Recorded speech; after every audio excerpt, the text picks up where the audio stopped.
voilà un petit peu où je suis venu ce matin, dans les rizières tranquillement. Là nous avons une retenue d'eau, un petit lac. Alors les bidons que vous voyez à l'intérieur, c'est pas une poubelle. C'est pas pour rien qu'ils ont mis ça. Dans ce conteneur-là, a une corde, et en bas il y a des nasses ou alors des cages. Voilà. C'est pour savoir où sont les cages. La petite cabane où j'étais tranquillement. Des fois je vais faire de la méditation ici. Regardez. Petite tôle.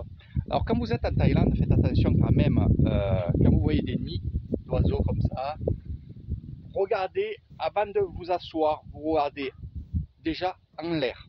Il peut y avoir des serpents, on ne sait jamais. Il peut y avoir des araignées ou des choses comme ça. Donc toujours regarder, et regardez aussi s'il y a des nids de frelons ou de guêpes. Donc ça, c'est tout le temps comme ça. Dès que vous voyez une cabane, regardez au loin, voir si vous ne voyez pas des choses mauvaises. Pareil, avant de s'asseoir, essayez de faire le tour, prenez du temps, avec le vent, prenez du temps et regardez autour et faites du bruit. Hein, de faire du bruit. Voilà, vous faites du bruit pour faire partir s'il y a quelque chose d'inquiétant. Hein, voilà. Et après de là, vous pouvez vous asseoir, prendre une boisson ou un truc comme ça, et c'est nickel. Le vent, je sais, ça va souffler dans le... On va me le dire tout le temps. Et toujours le micro, mes amis. Voilà les rizières, voilà les petits chemins qu'on prendra pour aller aussi bien à ce village, mais plutôt à d'autres villages, parce que celui-là, ça va. Mais au fond là-bas, il y a le village Pung, donc qui est super beau. Le village Nuna aussi, qui est attenant, à quelques, on va dire, à 1 km d'intervalle, il y a deux villages. Et c'est vrai que c'est agréable. Donc les rizières qui commencent à être très belles, très belles. Ce que vous voyez au fond là-bas, vous voyez un clocher du temple de Ban Non Sao, c'est là où on est, c'est là où il y a les bungalows. Donc on n'est pas loin, hein, c'est toujours derrière les bungalows, vous pouvez venir même à pied, et souvent on viendra à pied. Voilà mes amis, je vous fais de gros bisous, et venez découvrir les rizières. Regardez, chaque fois on me dit il pleut, c'est la mousson, il pleut et c'est la mousson. Ah ben non, il ne pleut pas et c'est pas la mousson. Et par contre, ce que je peux vous dire, c'est que on est presque pas à manque d'eau, mais il faudrait qu'il pleuve justement. Mais bon, on est habitué, puis on a de l'eau ici dans ces retenues d'eau qu'on va pomper et qu'on va alimenter les rizières. Je vous ferai une petite vidéo pour vous expliquer justement ce système d'eau ici. C'est profond, c'est à peu près, il y a 3 mètres de fond. Alors il y a un gros trou, et ce gros trou, voilà, et regardez, et là c'est le début des terres des rizières. Ça veut dire que une fois que l'eau qui pleut tous les 3 jours, 4 jours, ou je sais pas quand, parce que je ne peux pas vous dire quand il pleut, mais quand il pleut, l'eau elle monte de ces retenues d'eau et va déborder sur les rizières.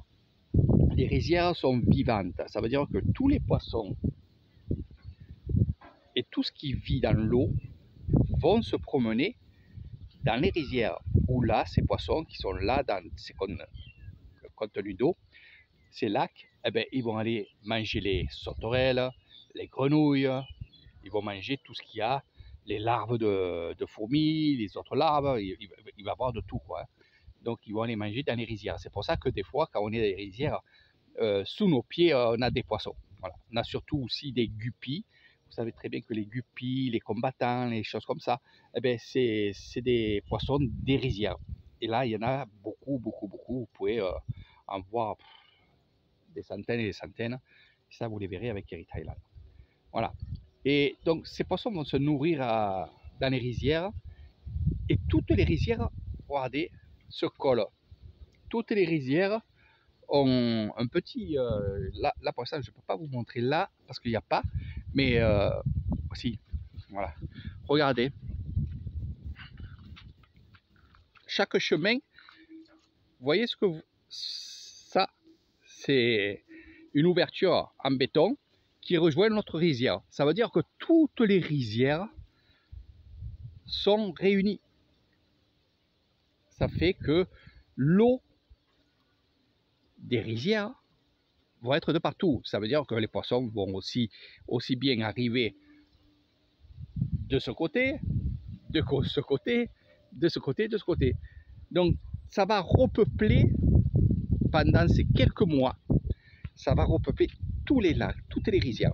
Et à mesure, et ils sont pas bêtes les poissons, et à mesure que l'eau va descendre, parce que la mousson sera finie, l'eau elle va descendre dans les rizières, les poissons évidemment, que ce soit les poissons-chats, les pachons, les panines, les pacos, donc tous ces poissons-là, eh bien, évidemment, quand ils vont sentir le climat s'assécher, eh bien, ils vont petit à petit aller dans les retenues. Donc ça veut dire que ici, si l'année dernière, on a vidé le lac pour prendre les poissons, eh bien, toutes les années, il va y avoir du poisson. Ça va se recycler naturellement par rapport à ce que je vous ai montré, que dans toutes les rizières, évidemment, il y a ces choses-là. Ces vannes. Il y en a qui mettent des vannes. Bon, vous verrez avec Eric Thailand, c'est extraordinaire. Allez, sur ce, je vous fais de gros bisous. Moi, je fais quelques photos pour vous montrer ça sur Facebook. Venez rejoindre Eric Thailand. Venez le rejoindre pour des séjours à Nissan. Les villages, les rizières, les animaux, les temples, la vie à Nissan, c'est ma passion. Et vous savez très bien que les traditions surtout, ce sont vraiment mes passions à moi et je vous les ferai découvrir.